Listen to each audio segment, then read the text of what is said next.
Magsimula tayo sa mga empleyado.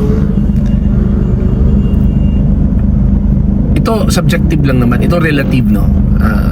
Personal opinion ko ito, so parang disclaimer na ako na hindi ito official or meron itong scientific or medical proof. Personal observation. Pasensya na ka-istorya, medyo wala tayong suklay eh. Ayun.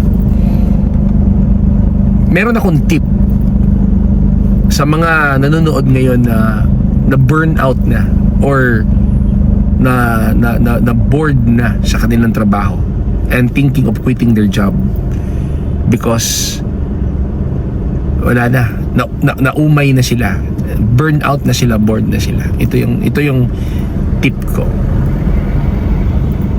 para hindi ka ma-stress, hindi ka ma-burn out, hindi ka ma-bored sa trabaho mo. Enjoy what you are doing. I-enjoy mo. Find the positive side of your job. Isang positive side ng job mo,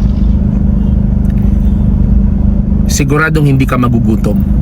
Isipin mo lang yun. Yun ang una mong isipin.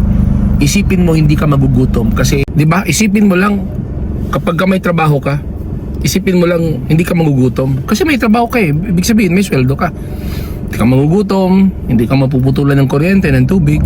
Yun, positive na yun eh. Tapos ito, sa day-to-day na pagtatrabaho mo, enjoy mo yun. Wala kasing maganda at wala kasing pangit na trabaho. As long as legal siya, as long as legit siya na trabaho, walang pangit, walang magandang trabaho. Nasa tao yan kung paano niya i-enjoy.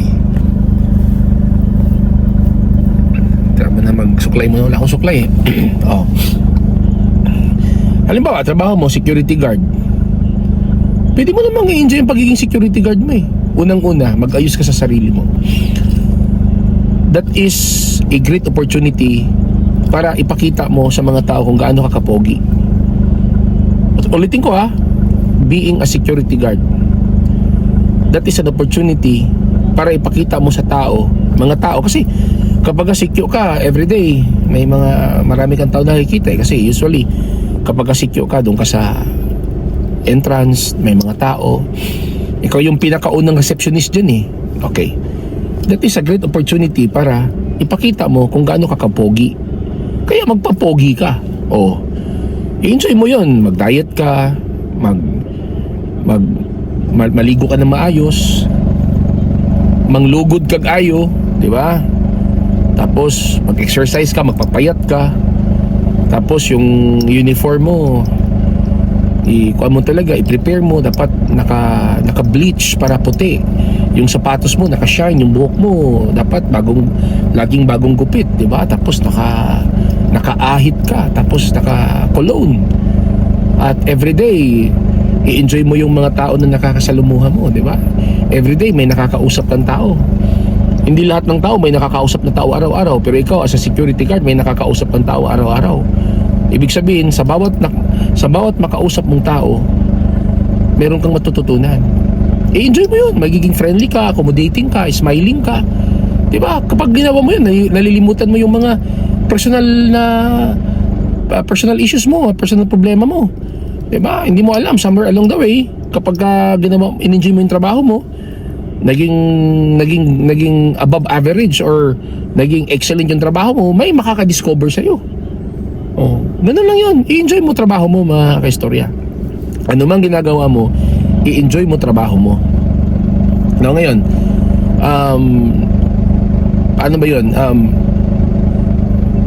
Don't treat it as a work, treat it as a hobby. Yung trabaho mo, i-treat mo na hobby yan. Parang computer games lang yan, mga kaistorya, di ba? Ini-enjoy natin yung parang hobby ba? Ano ba ang hobby mo? Computer games, basketball, sports, ano ang sports? Di ba? Somewhere, di ba sa hobby natin, meron tayong mga nai-encounter ng mga problema, di ba? Basketball, di ba? Nakakapagod yun, pero bakit nai-enjoy natin? Kasi hobby natin eh. Kaya gawin nating hobby ang ating trabaho para ma-enjoy natin. Tapos gawin nating enjoyable ang problem solving. Kapag may mga problemang may problemang dumarating sa trabaho, gawin nating exciting yung pagsusolve ng problema. Yan ang, try mo lang yan mga istorya. I-enjoy mo trabaho mo. Be the best of who you are. Be the best of what your job is. Be the best. If you are a teacher, be the best teacher. If you are a supervisor or a manager, be the best supervisor or manager. Enjoy mo yan.